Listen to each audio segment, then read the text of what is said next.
L'évitement est généralement perçu comme une disposition psychologique, individuelle, un dysfonctionnement affectif situé à l'échelle du sujet.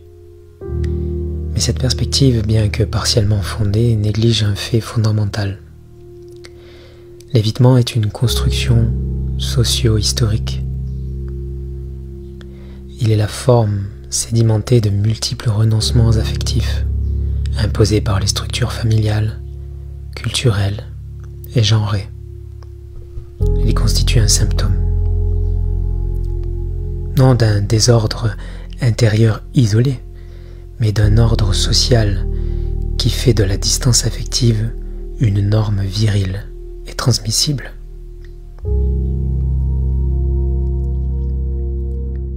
Toute société traumatisée opère un refoulement. Après les conflits armés, les déplacements forcés, les échecs politiques ou les catastrophes, ce sont souvent les familles qui, les premières, organisent la mise en quarantaine de la parole. Le silence devient un outil de régulation émotionnelle intergénérationnelle. Il protège. Il mutile.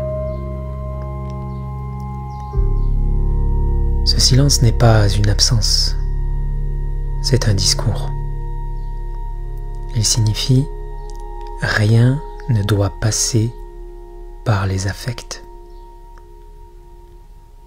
Ce qui est tu se transmet plus sûrement encore que ce qui est dit. Un enfant qu'on empêche de pleurer sera un adulte qui ne saura pas aimer.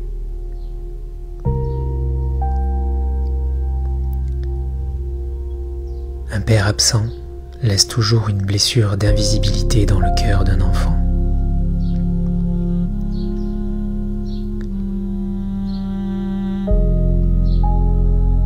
Ce qu'on appelle évitement émotionnel est souvent une conformité au rôle masculin, tel qu'il est socialement défini. L'homme n'est pas invité à exprimer ses émotions, mais à les gérer, les contenir, les neutraliser. Ce refoulement structurel produit un sujet masculin partiellement dissocié.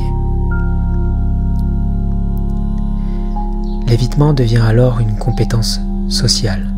Être un homme, c'est ne pas ressentir.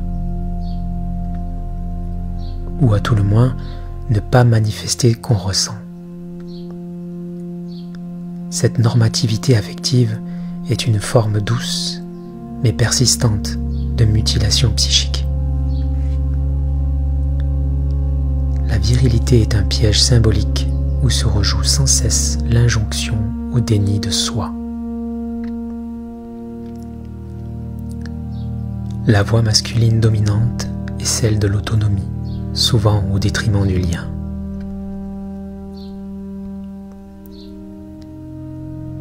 Ce qui est évité par une génération reparaît dans la suivante sous forme d'angoisse, de retrait, de dérèglement affectif. Ce n'est pas une malédiction, mais une logique de reproduction.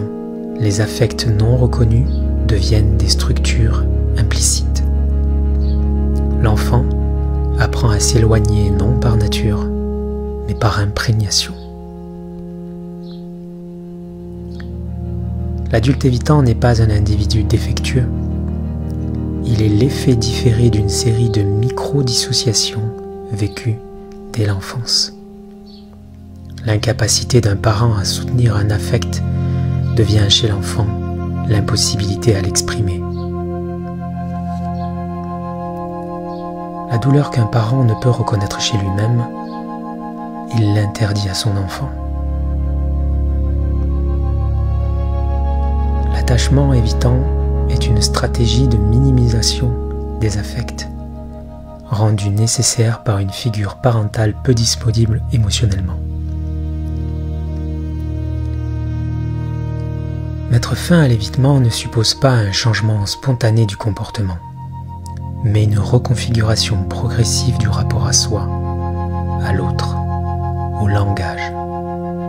Il s'agit moins de se montrer vulnérable que de se déprogrammer d'une rationalité défensive. Être présent, ce n'est pas tout comprendre, c'est demeurer au contact de ce qui surgit, sans chercher à fuir ni à contrôler. C'est choisir, à chaque instant, de ne pas répéter ce qui nous a blessés. Et dans ce geste, affirmer un nouveau lien entre génération, émotion et existence. L'amour n'est pas un sentiment, c'est une pratique quotidienne de présence et d'engagement. La guérison du trauma ne concerne pas le passé, elle concerne notre capacité à être là, maintenant, sans nous effondrer.